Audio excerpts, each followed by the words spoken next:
vamos a tener nuestra tercera conferencia del día de hoy.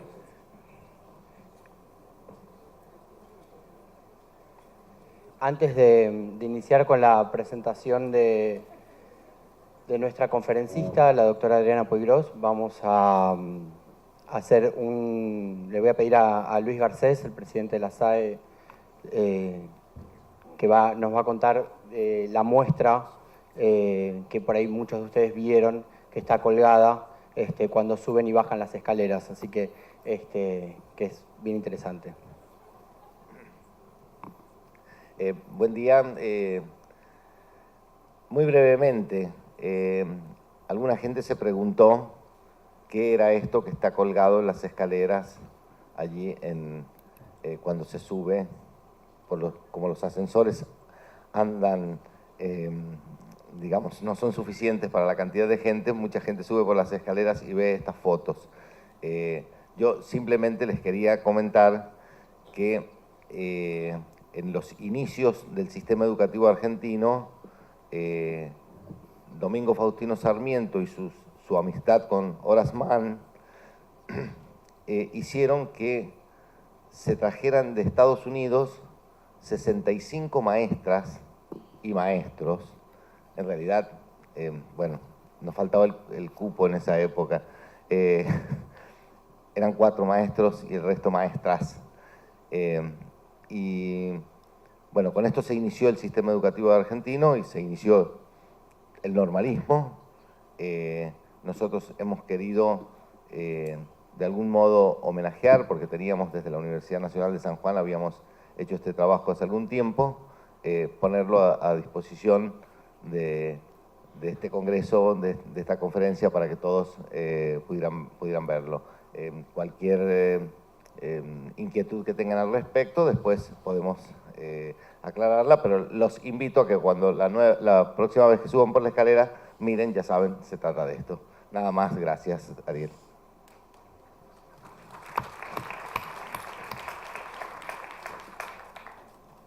Bueno, y ahora sí, solo un anuncio más. Luego de la conferencia tendremos la asamblea de la ISCHE, para lo cual les vamos a pedir a todos los que son miembros de ISCHE que salgan y para buscar el papel con el cual van a poder hacer la votación en la asamblea, ¿sí? Y la vamos a hacer a continuación de la conferencia. Les pedimos por favor que no se vayan. Bueno, ahora sí, entonces voy a hacer esta presentación, que es un orgullo para mí. En el marco de la ISCHE, presentar a la doctora Adriana Puigros con su conferencia Liberalismo y Neoliberalismo en América Latina en la historia de la educación.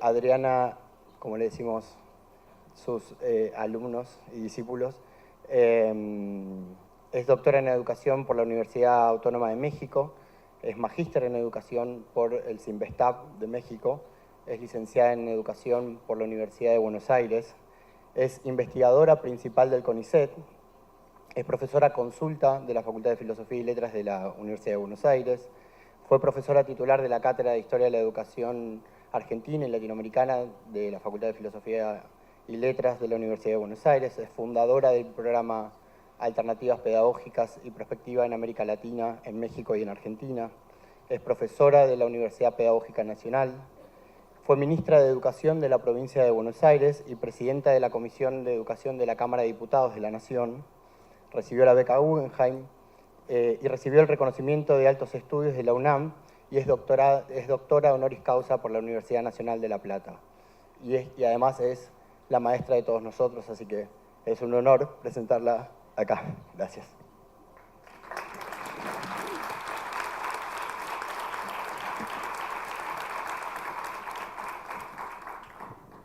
Bueno, muchas gracias, Ariel. Muchas gracias a la ISCHE, en la persona de Rebeca. Yo voy a agradecer mucho esta invitación de la ISCHE. Muchas gracias a la SAE, a los organizadores locales. Estoy muy orgullosa como argentina que lo hayamos podido hacer en momentos complejos. Y muchas gracias a todos ustedes por estar acá.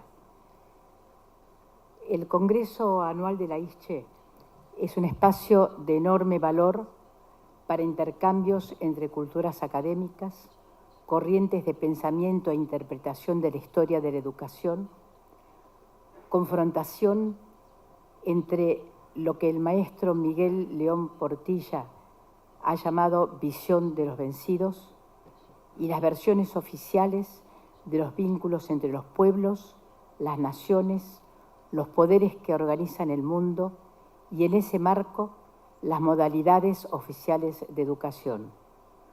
Lo es también para permitir que emerjan a la luz pública alternativas pedagógicas y político-educativas que nos hablan desde lógicas distintas a la occidental y dentro de esta última, de las corrientes democrático-populares que han persistido y se renuevan desde los albores del sistema educativo moderno. Los criterios para analizar acontecimientos, establecer periodos, distinguir sujetos, así como la situación de la pedagogía respecto a otras áreas del saber, es materia de debates que enriquecen nuestra disciplina. En relación a la historia de la educación latinoamericana, encontramos distintas posturas de enorme interés que merecen ser debatidas. No nos han sido ajenos los enfoques del siglo pasado, desde el materialismo histórico y la escuela de los anales hasta el posmodernismo y el posmarxismo. Ni lo es el paradigma neoliberal que decretara el fin de la historia. Tampoco la crisis que sufre la historiografía en relación a su objeto de conocimiento, a sus límites y a sus vinculaciones con otros campos del saber. Entre otros temas, entran en discusión las vinculaciones entre la pedagogía y otras áreas del conocimiento, y entre la educación y otras actividades sociales. No hay consenso sobre posibles ligaciones esenciales entre la pedagogía con la filosofía o con la economía, destacándose la historicidad de los vínculos interdisciplinarios y del mestizaje de las disciplinas. En América Latina, siempre heredera de la historiografía occidental, se desarrollan algunas versiones relativamente propias que discuten los relatos que contiene ese legado y sacan a la luz historias desaparecidas, sujetos supuestamente muertos, sentidos que descolocan la bibliografía académica. El punto de vista del historiador registra fuertemente los cambios civilizatorios que estamos transitando. Los confines del mundo conocido fueron también los de la producción historiográfica en educación. El acceso a información por parte del investigador ha estado limitado geopolíticamente y varió a lo largo de la historia y en las diferentes regiones. La imposibilidad de atravesar fronteras político-culturales e incluso lingüísticas ha sido una limitante que profundizó las perspectivas etnocéntricas. Las interpretaciones de la historia político-educativa y pedagógica vinculadas a los poderes dominantes ejercen una suerte de censura, de ocultamiento, de negación, en ocasiones consciente y políticamente programada, pero frecuentemente incorporada al sentido común del historiador, acerca de perspectivas educativas disidentes o antagónicas. El investigador así se torna incapaz de percibir procesos educativos y propuestas pedagógicas que escapan a los marcos del relato políticamente correcto. Por esa razón, es indispensable que recurra a fuentes primarias, lea entre líneas, escuche mensajes en las expresiones de actores menores, levante las sucesivas capas que constituyen los relatos y reflexione. El espíritu investigador al que me refiero no es enemigo de las posturas políticas del historiador, sino de su ocultamiento. El tono épico, no es rechazable en la construcción de su discurso, a condición de que explicite que se trata de su opinión. Otorgo a ella importancia para el pasaje del discurso del investigador al del maestro, pero en particular al de los planificadores y a de quienes deciden qué y cómo se enseñará. No se interpreten estas palabras como provenientes de un relativismo o descompromiso político, sino al contrario, como una intención de impactar sobre las reducciones neoliberales de la historia que se imponen en la enseñanza. Para ser más clara, compartiré con ustedes una situación. El Ministerio de Educación de la Argentina ha excluido recientemente de la formación docente los textos y contenidos que se refieren a la educación latinoamericana y está cambiando la orientación de los programas sobre derechos humanos y educación sexual. La tendencia es a reducir los textos escolares a manuales de autoayuda, orientados por una visión neopositivista de la neurociencia con fuertes efectos sobre la riqueza del lenguaje e incidiendo sobre la estructura de las lenguas. Ya no se trata de la lógica europea imponiéndose sobre las colonias, sino de la globalización de los enunciados que provienen de la lógica de un mercado salvaje y que profundizan las grietas económico-sociales y suman nuevas. Pero el historiador de la educación tiene recursos privilegiados para mirar más allá en el tiempo y en el espacio, para relacionar con la historia lejana los sucesos recientes que llegan a los estudiantes envueltos en mensajes empaquetados por los medios de comunicación. El investigador puede avanzar tras la espesa cortina de enunciados publicitarios que difunden los poderes que hoy compran y venden trozos de la historia del mundo. Sin embargo, no están libres de enclavarse en posturas esencialistas por el solo hecho de interesarse en los aspectos negados de la historia. Latinoamérica es mestiza en todos los ángulos del término. Por eso, el historiador de la educación tiene que deconstruir los enunciados que ocultan vínculos, advertir tiempos, lógicas y lenguajes diferentes en las culturas, deslizarse en las fronteras culturales, étnicas, disciplinarias, lingüísticas. La frontera es, a mi manera de ver, el lugar del historiador de la educación. Después de esta introducción, voy a presentarles el lugar y el tiempo desde los cuales habla el historiador de la educación latinoamericana. Frecuentemente se alude a la unidad latinoamericana como una consigna política. El peruano José Carlos Mariátegui, uno de los más importantes intelectuales latinoamericanistas del siglo XX, escribió que los pueblos de la América española se mueven en una misma dirección y la solidaridad de sus destinos históricos no es una ilusión de la literatura americanista. El término unidad podría interpretarse como una expresión de deseos en una región que resultó balcanizada por los sucesivos poderes del mundo, dividida en regiones geopolíticas por la corona española y en provincias eclesiásticas por la Iglesia Católica durante la colonia, con consecuencias que aún persisten. Ejemplo de ello fue el establecimiento del Virreinato del Río de la Plata en 1776, que, escindiendo el territorio del Virreinato del Perú, cortó el antiguo camino del Inca y erigió a la ciudad-puerto de Buenos Aires como cabecera política y económica de la nueva región. Esta, en contra de la voluntad imperial, se abrió al contrabando de productos ingleses e ideas francesas y norteamericanas.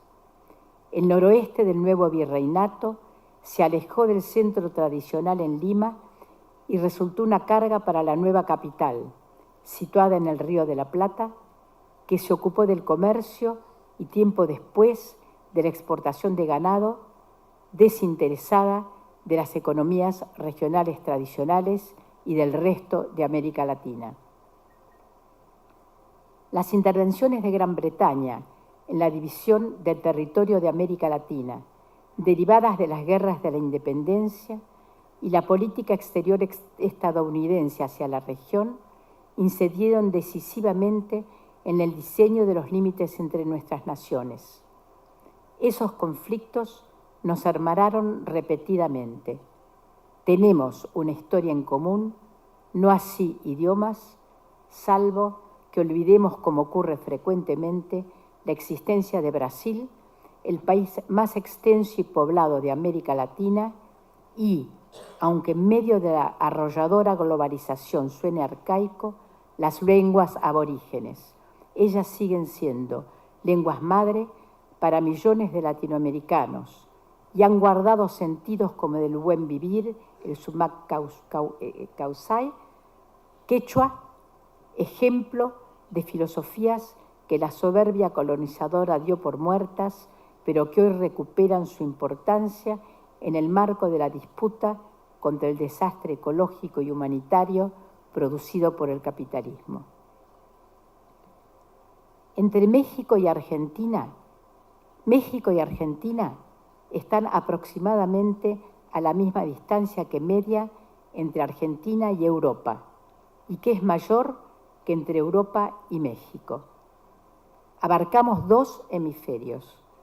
Sin embargo, desde México hasta la Argentina, pasando por los demás países de la región, nuestros procesos políticos han adquirido características semejantes en cada etapa, aunque en un puntual desglose reconozcamos las múltiples particularidades.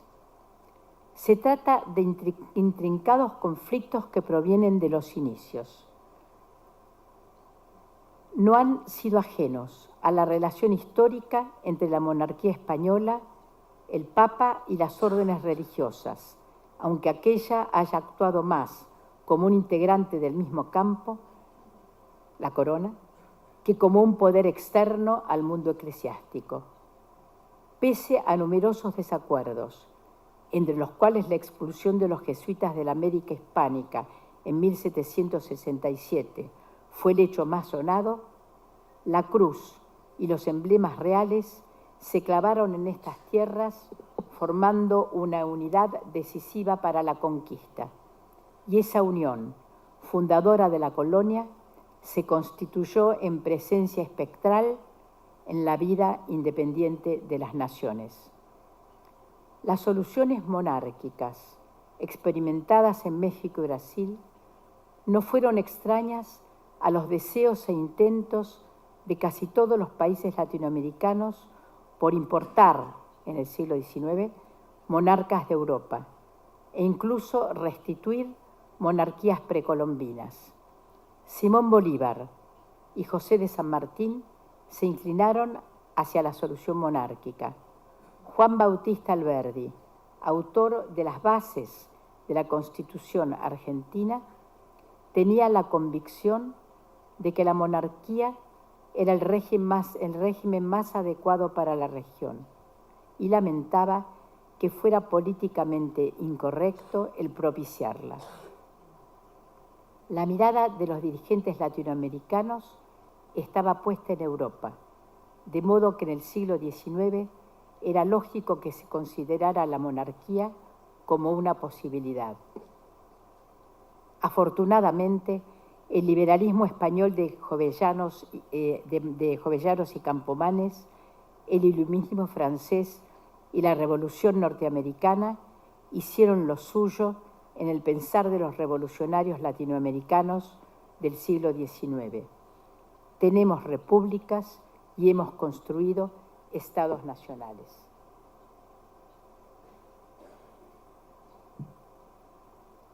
Empero, debo informarles que estamos hermanados en los ardores de la fragua de esa construcción.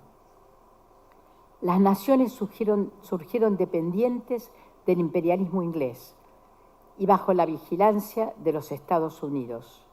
Los Estados Unidos, que anunció su patronazgo sobre la región en 1834, dictando la doctrina Monroe.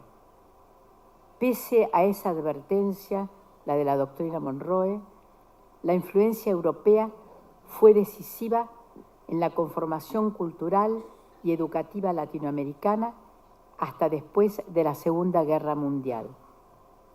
Entonces, mientras los imperios coloniales europeos se desmembraban, los Estados Unidos cobraron fuerza en las políticas económicas y sociales latinoamericanas, en las universidades, en la orientación de la investigación científica y del desarrollo tecnológico. El concepto de progreso, que había sido decisivo en la construcción de la modernidad occidental, fue sustituido por el desarrollo por la sociología funcionalista instalada en los organismos internacionales en relación con América Latina. Nuestro destino común ya no era el progreso infinito, sino un limitado desarrollo en base a las pautas de la División Internacional del Trabajo desfavorables para América Latina.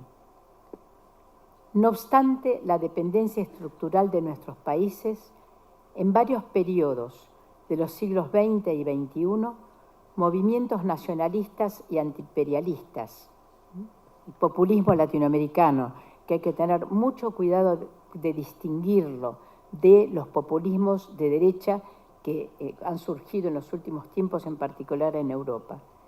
Entonces decía, no obstante la dependencia estructural de nuestros países, en varios periodos de los siglos XX y XXI, movimientos nacionalistas y antiimperialistas accedieron al poder, realizando reformas económico-sociales de carácter popular. Si bien solo en el caso de Cuba fueron políticas que alteraron de manera completa las relaciones de producción, la propiedad y el papel del Estado, aquellas experiencias populares sufrieron diversas formas de violencia por parte de los poderes locales y transnacionales, desde golpes de Estado hasta la guerra de tipo judicial a la que estamos asistiendo en estos días contra cada uno de los presidentes de los más recientes nacionalistas populares. El caso de Lula en Brasil es el más reciente, doloroso ejemplo.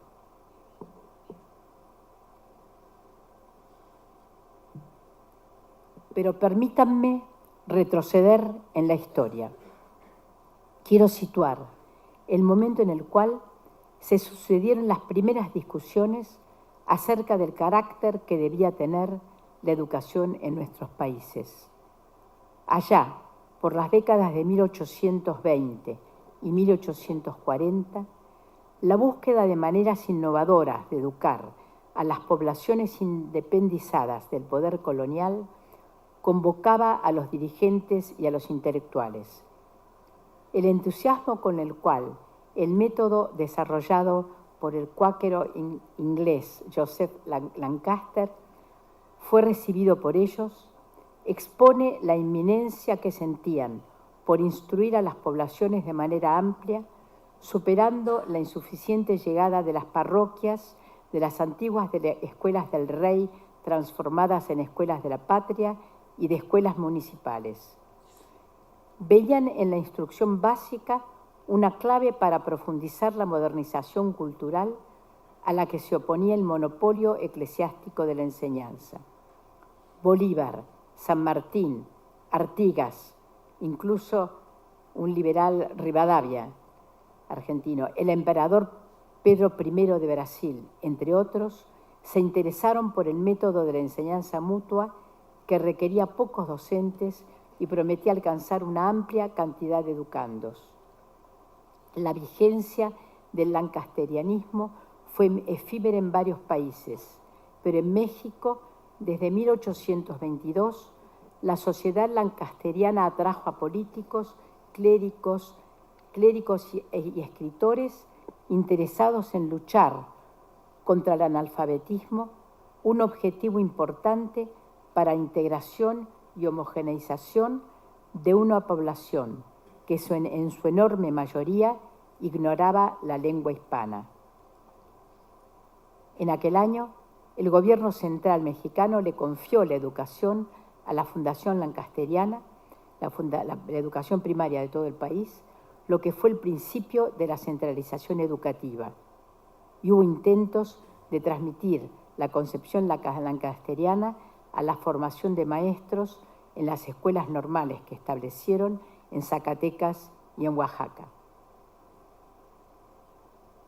Varios factores incidieron para que Chile fuera en las décadas de 1830 y 1840 un sitio donde se encontraron y condensaron ideas de grupos de latinoamericanos desplazados de sus países por razones políticas. Los exiliados se vincularon fuertemente con los intelectuales chilenos y tuvieron acceso a los gobernantes, incidiendo en muchos aspectos del diseño de las jóvenes instituciones chilenas. En el país andino había cierto clima político-cultural que se produce en momentos muy particulares de América Latina, como ocurría en esos mismos tiempos en el Salón Literario de Juana Manuela Gorriti en Lima, y ocurriría un siglo después con otros signos políticos nuevamente en Chile, desde el golpe de Estado brasilero de 1964 hasta la caída de Salvador Allende. Y a partir del derrocamiento de Allende, México, sus universidades y centros de investigación cobijaron exilados de los regímenes de facto de numerosos países. Los ecos del riquísimo intercambio político-cultural aún perviven. Los exilios han sido cruciales para alimentar los pensamientos latinoamericanos. En 1833, Chile había aprobado su constitución, había triunfado en la guerra contra la Confederación Peruano-Boliviana en 1839, poseía riquezas mineras. Intelectuales como el venezolano Andrés Bello y los argentinos liberales exiliados del gobierno nacionalista de Juan Manuel de Rosas, como Domingo Faustino Sarmiento, Juan Bautista Alberdi, Juan María Gutiérrez, Félix Frías, Bartolomé Mitre y Vicente Fidel López, alternaron con intelectuales chilenos como el liberal José Victorino Lastarria y Francisco Bilbao, liberal radicalizado, creador de la Sociedad de la Igualdad. Imagínense, la Sociedad de la Igualdad. Chile fue una fragua política, cultural y educativa. La confluencia de exiliados intelectuales renovó una identidad común, en ese caso, liberal y europeística. Ese encuentro se produjo por afinidad en la defensa de los valores y las ideas que habían provocado su persecución en cada país y por el espacio muy apto para la exposición y discusión, no por una supuesta esencialidad de raza, unidad de lengua o cualquier identidad originaria. Aquellas décadas del siglo XIX en Chile registraron un ímpetu del periodismo y de polémica sobre la lengua. La educación fue objeto de especial preocupación, al punto que podría situarse en esa circunstancia la coagulación del modelo escolar de gran parte de Sudamérica, un diseño que encontraría muy escasos detractores, entre los que se destaca, por supuesto, el venezolano Simón Rodríguez, maestro de Bolívar. En tanto, Manuel Montt, ministro del gobierno conservador de Chile en la época, envió al exilado argentino Domingo Faustino Sarmiento a recorrer Europa para conocer los nuevos sistemas escolares. Sarmiento sumó una estancia en Boston, donde admiró la obra de Horace Mann, las escuelas normales y la idea de la educación común. La educación latinoamericana se encaminaba hacia un sistema de tipo escolarizado y liberal. Quizá haya sido Simón Rodríguez quien mejor vislumbró que el modelo escolar liberal podía asociarse al conservadurismo o a la democracia, y quien mejor leyó a Rousseau entre los educadores latinoamericanos de la época. Su concepto de república era indisociable del de democracia, lo cual se refleja en su propuesta educativa, en el rechazo a los castigos corporales, profundo reconocimiento de la libertad individual en relación al cuerpo, de su rechazo a la discriminación socioeducativa y a la enseñanza puramente memorística. Este prolífero escritor era un luchador solitario por la igualdad social y la democracia. Simón Rodríguez compartió con Bolívar el compromiso de liberar a América Latina del yugo hispánico y juntos conocieron a la intelectualidad liberal y masónica europea de la época. Bolívar se encontró en Londres con Abdeles Bello y conoció a Francisco Miranda, dirigente de la masonería que cumpliría un importante papel como ideólogo de la Revolución Latinoamericana. En la casa de Miranda, Bolívar se vinculó con Joseph Lancaster y quedó admirado por la propuesta pedagógica del inglés, en especial por su intención de diseñar una forma de organización de la enseñanza que hiciera posible abarcar amplios sectores humildes. Disintió en ese punto con Simón Rodríguez, quien atacaba el método de enseñanza mutua. Tiene muchas expresiones, comentábamos ayer en la cena, la de enseñanza mutua. Hay que deconstruirlo. El método de enseñanza mutua de Lancaster con la acidez habitual de su pluma. El maestro decía que ese sistema era un disparate, inventado para enseñar la Biblia en base, decía, a gritos y ringorrangos, que el método formaba papagayos, decía, al mandar a recitar de memoria. Pese a aquellas diferencias, en la concepción educativa de Bolívar, expresada claramente en el discurso de Angostura, puede leerse la más profunda vinculación entre el maestro y el discípulo. Rodríguez decía: sin educación popular no habrá verdadera sociedad, y quería que el esfuerzo educativo se dirigiera ante todo a los pobres, a los negros, a los indios, a los desposeídos. Bolívar, por su parte, expresó: la sangre de nuestros ciudadanos es diferente, mezclémosla para unirla. Fundó una política educativa que tenía como destinatario al pueblo, propició la formación de maestros para la educación indígena e impulsó la educación de las mujeres. Así también transformó en colegios las parroquias y los conventos en escuelas públicas. Bolívar convocó a ilustrar a la nación, a difundir la moral y las luces, a ponerlas al alcance del pueblo. Entendía que las instituciones educativas eran indispensables para consolidar el Estado. Voy a acordar. Los principios de la Revolución Francesa y la fuerte impresión que sintió junto a Simón Rodríguez cuando presenciaron juntos la coronación de Napoleón fueron determinantes de sus ideas educativas. Así como la Revolución Francesa y la Reforma Napoleónica fue determinante para la consolidación del modelo que sería, décadas más adelante, el modelo de casi todos los países latinoamericanos, el modelo educativo.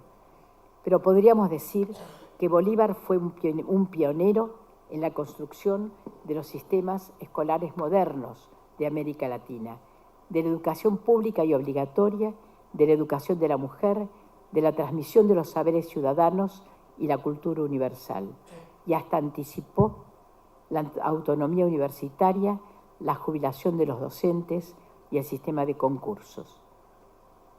En las décadas de 1820 y 1830, la República Federal de Centroamérica logró constituirse, pero no venció a las fuerzas localistas conservadoras que se opusieron a las reformas liberales encabezadas por la Iglesia Católica. El poder de la Iglesia aliada a los terratenientes fue mayor que el de los liberales, que encabezados por Francisco Morazán propiciaban reformas de las relaciones entre el Estado y la Iglesia, la prensa y el sistema jurídico.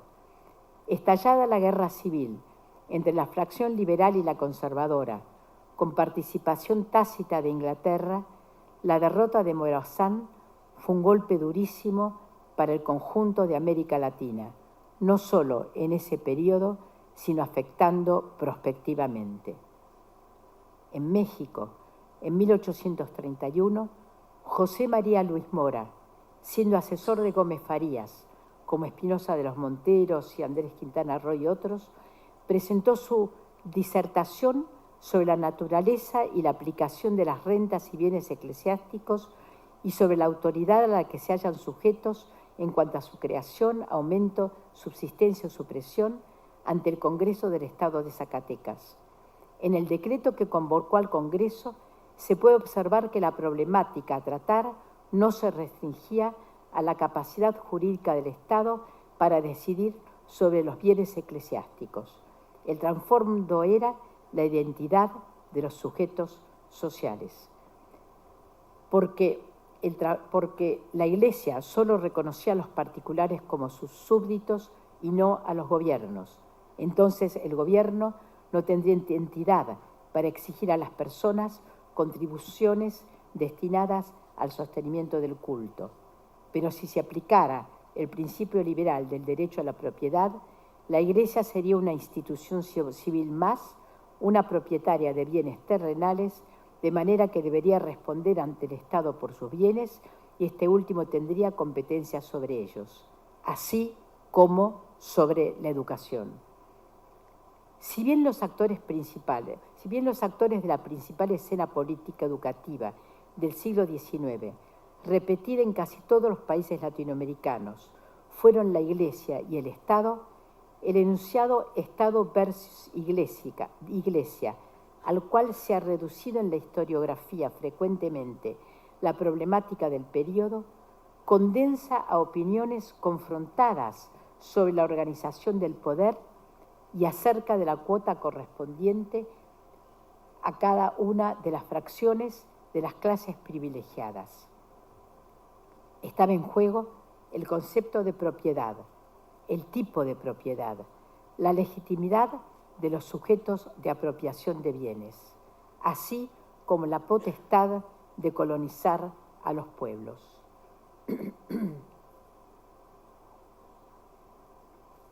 La diferencia de jerarquías, atribuciones y alcances del poder temporal y el poder espiritual es filosófica y política, pero afecta de manera directa a la educación y por lo tanto al destino social. En la discusión sobre la propiedad, los liberales del siglo XIX no solamente jugaban sus intereses personales o sectoriales de orden económico, sino el proyecto de modernización cultural. Debe recordarse que las propiedades de la Iglesia tenían un múltiple destino de límites inciertos: catequizar, educar, disciplinar, organizar a la sociedad. En los sentidos precedentes, la opinión de Mora es determinante, de José María Luis Mora, mexicano, es determinante respecto a la separación de la Iglesia y el Estado, aunque no adopta una postura totalmente laica, pues acepta que este último, el Estado, debe asegurar económicamente el culto y promueve el principio del patronato. En el mismo sentido, se expresó la generación de jóvenes liberales argentinos de la década de 1830 en la obra especialmente de Esteban Echeverría, pero he dado el ejemplo de Mora, porque creo que entre Mora y Echeverría hay realmente semejanzas muy importantes. Deberé decir que de alguna manera a favor de Mora, que era finalmente daba un paso más hacia la modernidad que Echeverría. En la segunda mitad del siglo XIX, la relación entre la Iglesia y el Estado, en la segunda mitad del siglo XIX, tuvo cauces y soluciones distintas, pero sus resultados políticos y educacionales estuvieron entre las preocupaciones más fuertes de nuestras naciones. El mismo antagonismo se conformó con elementos circunstanciales y culturales distintos y se dirimió mediante discusiones parlamentarias, enfrentamientos armados o confrontaciones sociales. En ese periodo, nuestros países dictaron constituciones inspiradas en las ideas liberales europeas y en la Constitución norteamericana, estadounidense. En ese orden, los dirigentes liberal conservadores organizaron los sistemas escolares. Esos sistemas funcionaron durante más de un siglo, mostrando una autonomía relativa respecto a los profundos cambios de gobierno que sufrieron los países. Hay enfoques distintos para analizarlos. Teniendo en cuenta al conjunto latinoamericano, desde nuestro punto de vista observamos que la escuela fue eurocéntrica, que excluyó a las culturas aborígenes, que fue organizada en base a fundamentos teóricos y epistemológicos que justificaron su desarrollo desigual en el territorio y en las sociedades latinoamericanas. Pero al mismo tiempo debe observarse que la mayoría de la población anhelaba que sus hijos cursaran la escuela pública común.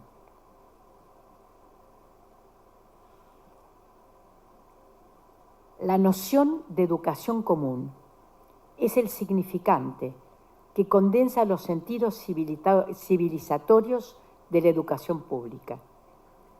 Domingo Faustino Sarmiento y el uruguayo José Pedro Varela tomaron esa idea del educador reformista norteamericano Horace Mann, pese a que muchos coincidieron, que ambos coincidieron en una postura racista que el argentino sintetizó en la oposición entre civilización y barbarie.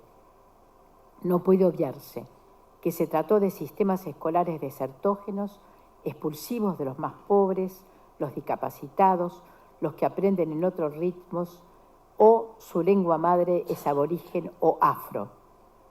El antagonismo entre bárbaros y civilizados no fue ajeno, sino que formó parte de la trama de nuestros sistemas escolares.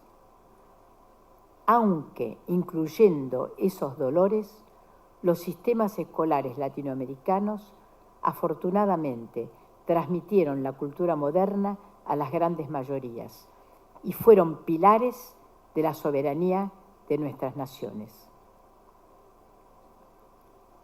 Ha transcurrido un siglo y medio desde que comenzara a generalizarse la educación básica en América Latina. Hubo gobiernos conservadores, liberales, nacionalistas populares, una experiencia socialista, dictaduras cívico-militares. El sistema escolar siguió en pie. En las últimas décadas, en gobiernos populares, se alcanzaron en América Latina fronteras inexploradas. El gobierno boliviano que preside Evo Morales es probablemente la mayor experiencia de transformación de la escuela tejida con la lengua de la modernidad occidental, transformada en un espacio de educación dialógica con los pueblos quechua, aymara, guaraní, etc., en un diálogo entre culturas desde una política de Estado. En muchos de nuestros países, la escuela y la tecnología llegaron juntas a los sectores más excluidos, eso ocurrió en la Argentina, como parte de reformas educativas que tenían por finalidad el cumplimiento del derecho universal a la educación y específicamente el derecho a la educación en la propia lengua y cultura. Debemos advertir que el entusiasmo de los redactores que siempre están, de los procesos que se están viviendo, sean favorables o desfavorables de esos procesos, opaca y ha opacado otros cursos que se vienen sucediendo silenciosamente. Eso ocurrió en América Latina durante los gobiernos nacionalistas populares recientes. Algunos hechos de orden internacional, al mismo tiempo, avalaran que se extendiera una inédita concepción de la educación. Debemos mencionar entre esos hechos el retiro de los Estados Unidos de la UNESCO en 1984, el Consenso de Washington en 1989, el Acuerdo General de Comercio de Servicios de la Organización Mundial del Comercio en 1995, el GATT, cuyo apartado cuarto establece la liberación progresiva de la educación por parte de los países miembros. La inclusión de la educación superior en la lista de bienes transables por parte de la Organización Mundial del Comercio en 1999.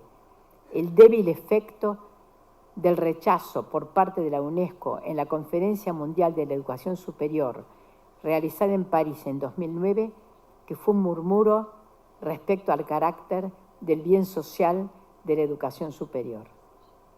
La Organización para el Comercio y el Desarrollo Económico, la OCDE, llamada Club de los Países Ricos, se ha puesto a la cabeza de los organismos financieros internacionales que controlaban la educación latinoamericana en las décadas anteriores y ubicó a la educación en la lista de bienes transables.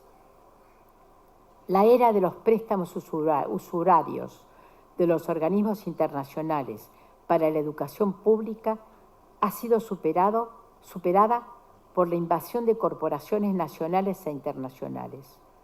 El interés de los gobiernos ya no es mejorar la mentada calidad, significante vacío, calidad de los sistemas escolares, sino habilitar la legislación y adecuar políticas para las corporaciones inmobiliarias, informáticas, editoriales, comunicacionales, comerciales de todo tipo, para que se apropien de ellos sin renunciar a que el Estado se siga haciendo cargo de las inversiones no redituables.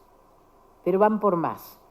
El ejercicio de la educación por parte de esa institución escolar que duró un siglo y que, como dije antes, fue pilar de nuestras naciones, es un obstáculo para el avance del mercado, por lo cual se relativiza su eficacia y avanzan intentos de desescolarización. Desde el enfoque gerencial de la teoría de la administración, desprestigiar y desprofesionalizar a los docentes resulta indispensable. De esto saben mucho los docentes chilenos, que tienen una larga lucha por la profesionalización. Una educación dialógica es inconcebible. Stands de ventas de máquinas y programas de capacitación en competencias, robots despolitizados que transmiten y absorben guiñapos de la cultura es el ideal. El antagonismo que protagonizó las discusiones político-educativas durante más de un siglo adquirió nuevas características. En los comienzos de la era del capitalismo salvaje, la escena está ocupada por fuerzas destituyentes de la escuela, ávidas de hacer negocios con la educación pública. Esta se presenta como un mercado cuya clientela se reproduce infinitamente y que puede ser regulado con instrumentos de la teoría de la administración enmascarados en alegatos pedagógicos. Es interesante la propuesta de un grupo de investigadores de la Universidad Autónoma de Barcelona. Han elaborado modelos teóricos sobre los procesos de privatización educativa en América Latina, tomando como objeto de análisis las trayectorias de privatización en nuestros países. El equipo de la UAB utiliza los conceptos de privatización de tipo exógena, incorporación de los actores privados al mundo educativo, y privatización endógena, incorporación de una lógica propia del sector privado dentro de la educación pública. La investigación de ellos se ubica especialmente en la privatización exógena, aunque advierte que en muchos casos se combinan ambas modalidades. Yo voy a tratar de resumir las propuestas que hacen y agregar algunas sugerencias. Ellos sugieren 7. Siempre me fijo si digo 7, porque me pasa muchas veces que yo digo, son 7 puntos, y digo 6 o 5, y Pablo Pinó siempre me recuerda eso. Entonces, cuando escribí a la ponencia, me acordé de Pinó y dije, voy a cuidar de poner los 7 que diga. Entonces, lo que diga, además de los 7, son agregados propios. Ellos dicen, en primer lugar, la privatización educativa como parte de la reforma del Estado, donde el ejemplo es Chile. En segundo lugar, la privatización como reforma incremental, en procesos progresivos, visibles y acotados a ciertos territorios, ¿sí? Ellos dicen Colombia y Brasil, lo cual es interesante de analizar, dadas las características distintas de la educación en Brasil, de cómo se fue organizando el sistema educativo en Brasil, que como ustedes saben, y acá hay muchos brasileños, pueden tener cuidado, que la primera Secretaría de Educación Pública fue en 1930, creo, con Vargas. Entonces, que hay una organización distinta desde los estados hacia el centro que en el resto de América Latina, que es desde el centro hacia los estados o provincias, ¿no? Es decir, y en el caso de Colombia, bueno, por las dificultades para la integración territorial, social, etcétera, que conocemos y que afortunadamente quizá ahora esté dando un paso adelante con la paz, ¿no? La privatización por defecto, es decir, bueno, acá da el caso de Perú, ¿no? O sea que en donde, y da sobre todo, han estudiado las escuelas garage, es decir, que son cadenas de escuelas internacionales que se establecen y que se establecen en los garages, creo que en otros países más, me parece que Cecilia me está indicando que en Colombia también, es decir, que se establecen en lugares terribles, ¿sí? En donde hay toda clase de escuelas y quién sabe con autorización de quién, ¿no? Las alianzas históricas público-privadas, y si bien ellos dicen, se remontan a los años 50 y 60 y nombran a República Dominicana y Argentina, yo quiero recordarlos a los argentinos que nosotros tenemos naturalizado desde 1946, desde cuando en el 46, ¿sí?, se establece el subsidio a las escuelas privadas, ¿sí?, durante el gobierno peronista. Yo aclaro para todos los demás que estoy diciendo, yo pertenezco, tengo muchos años de militancia en el peronismo, pero fue el gobierno de Perón el que estableció por primera vez el subsidio a las escuelas privadas y que 1/3 del sistema educativo argentino desde entonces, ¿sí?, recibe subsidios privados. En el día de hoy, ayer creo, la Cámara de Diputados, creo, en Chile, diputados o senadores, si hay un chileno me lo podrá aclarar, acaba de darle media sanción, ¿sí?, a una ley de gratuidad de la educación superior, ¿sí?, es decir, de quitarle el arancel a la educación superior. Mientras tanto, hoy acá en la Argentina estamos avanzando, ¿sí?, minuto a minuto en la privatización de la educación. Bueno, los compañeros de la Universidad de Barcelona plantean todavía la privatización por la vía del desastre de Haití, de Honduras, del desastre político de Nicaragua, es decir, la Nicaragua de los años 70 y la Nicaragua actual. Luego, en sexto lugar, la privatización latente, dicen en Uruguay, y luego hablan de la contención de la privatización que ejemplifican con Bolivia. Quiero decirles que hay una investigación muy importante hecha por la Internacional de la Educación, que está a cargo de Angelo Gabriolatos, quien fue secretario general del Sindicato de Educadores de Australia, muy importante, que se ha hecho en varios países, ¿sí?, en varios países de Asia, de África, que se está haciendo en Colombia, en Brasil y ahora en Uruguay, y también en Argentina, ¿no?, y que hay investigaciones de la Internacional de la Educación de América Latina y también del Movimiento Pedagógico Latinoamericano. Hay una publicación de la CETERA que se las recomiendo y se las regalan, además debería estar acá, a ver si traemos para mañana ejemplares para repartir, con muy buena información al respecto. Esta clasificación de estrategias que han hecho la Universidad de Barcelona y a otras que existen también, traje esta como ejemplo, afectan no solamente la integridad, sino la existencia, no la clasificación, sino lo que ellos muestran, no solo la integridad, sino la existencia de los sistemas de educación pública. Y resulta interesante, especialmente si se la enmarca en la política de los Estados Unidos de inscripción de los países latinoamericanos en su órbita, en momentos en los cuales otras potencias y poderes, como Rusia, China o Corea del Norte, o el fundamentalismo musulmán, le disputan el poder no solamente sobre la economía, sino sobre la civilización humana.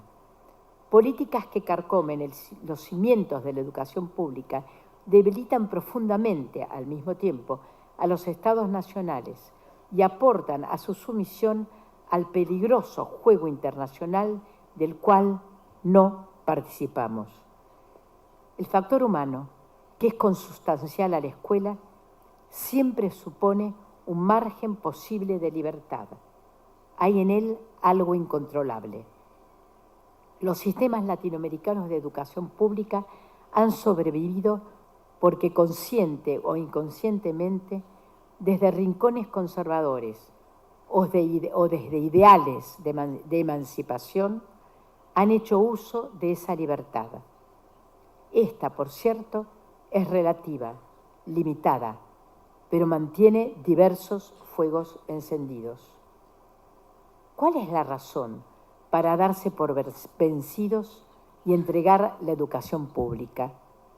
No hay duda que presenta resistencia a la escuela a los cambios porque está formateada con gradualidad, linealidad, pertenece a la cultura letrada, nos trae el recuerdo de Comenio todo el tiempo, sigue impregnada de muchos de los sentidos que la fundaron allá lejos y que la consolidaron en América Latina en el siglo XIX. Pero se dice que hoy nadie lee, que cómo se va a seguir sosteniendo, se dice, una institución basada en el invento de Gutenberg. Pero subo al subterráneo, al metro o al colectivo y miro qué hacen los pasajeros. Leen y a la vez se comunican. Algunos leen libros, otros periódicos, otros e-books, textos en papel o en sus celulares, otros leen y responden mensajes, se ríen, discuten, se aman y hasta lloran intercambiando emociones por teléfono, escribiendo en medio de la multitud. Los chicos pugnan porque se les permita leer y escribir en el celular en clase y que en algunas escuelas que están incorporando los celulares como métodos de enseñanza, se los dejen usar. A los docentes nos cuesta trabajo porque estamos acostumbrados a la palabra nuestra y a la lectura individual de los alumnos. No se conversa en clase, ¿recuerdan? Las manos sobre la mesa y no se conversa en clase. Ni hablar, ni tener ninguna imagen de los cuerpos.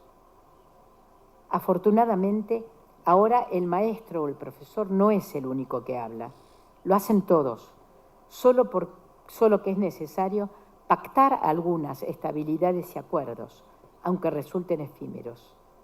¿Los chicos hablan cada uno por su cuenta? No, lo hacen colectivamente y sus vínculos no son light, suelen ser muy profundos.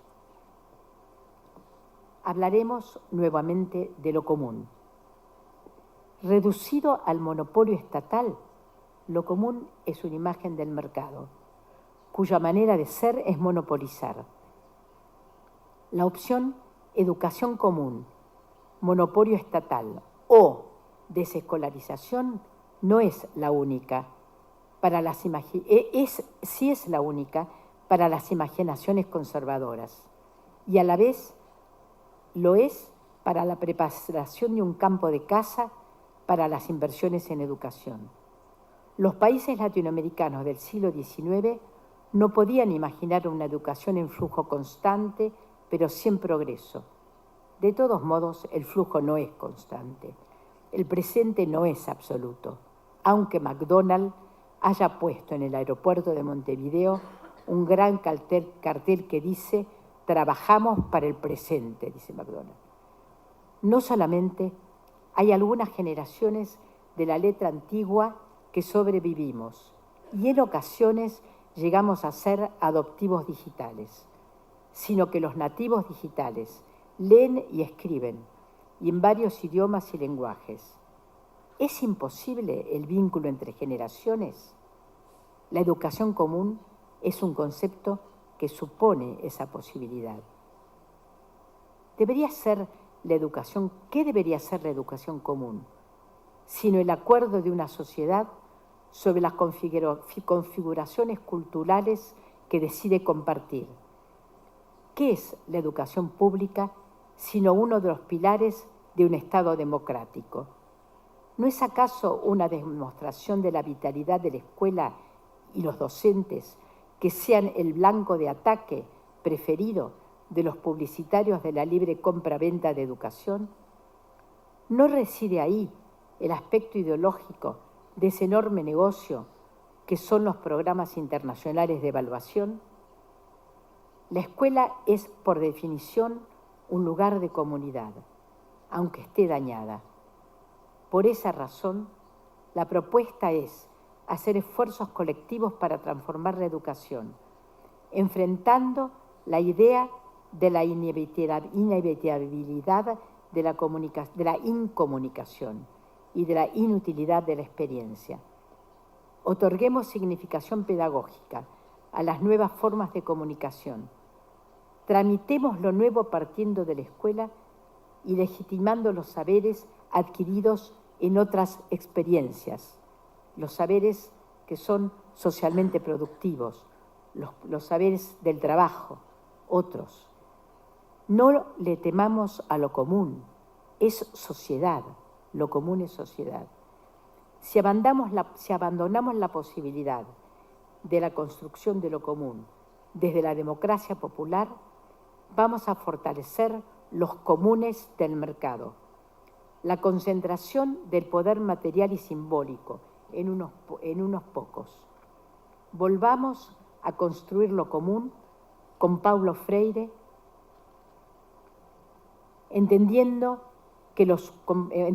con Paulo Freire que los humanos somos seres de la praxis y por lo tanto con capacidad de crear no solo, cito, los bienes materiales, las cosas sensibles, los objetos, sino también las instituciones sociales, sus ideas y concepciones. Los hombres no son, decía Freire, están siendo. Hay anhelos de aquellas generaciones que soñaron con la educación pública, laica, gratuita y luego, más adelante en el siglo XIX, obligatoria, que lo soñaron desde principios del siglo XIX y que, como dijo el manifiesto del movimiento reformista de 1918, nos duelen porque los dolores que tenemos son los deberes que faltan. Una pedagogía del estar siendo debe pensarse como parte de un proyecto emancipatorio que necesariamente en América Latina, y yo creo que en el mundo, hoy en este mundo globalizado, es colectivo, mestizo y ecologista, que reivindique la política. Abordemos la laicidad desde la relación dialógica, cuya gramática es un juego de intercambio, de aprendizaje mutuo, de tolerancia y comprensión de los otros, fuera de toda imposición dogmática. Entendamos la gratuidad como un derecho del pueblo. Sepamos que no existe, en esta era, un sujeto distinto al Estado para garantizar el derecho humano a la educación, lo que no implica su monopolio, sino su carácter de principal responsable. No perdamos de vista que no se ha elaborado todavía otra opción razonable, no digo sólida, sino capaz de deshacerse y rehacerse transformada, ante la dislocación del sistema de enseñanza que produce su reducción mercantil. Desechemos el lúgubre enunciado el fin de la historia, en el cual desaparece todo sentido histórico y todo significado presente de la educación. Muchísimas gracias.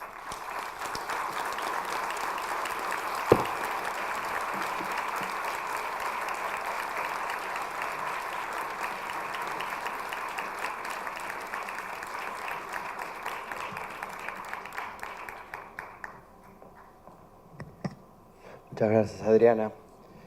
Bueno, abrimos un pequeño espacio para preguntas, si hay en la sala. ¿No? No tenemos tiempo, perdón. Entonces no. A la salida contestamos preguntas. Antes que nada, un pequeño presente en nombre de la ISCHE, Adriana, para vos. Muchísimas gracias. Muchas gracias. Muchas gracias.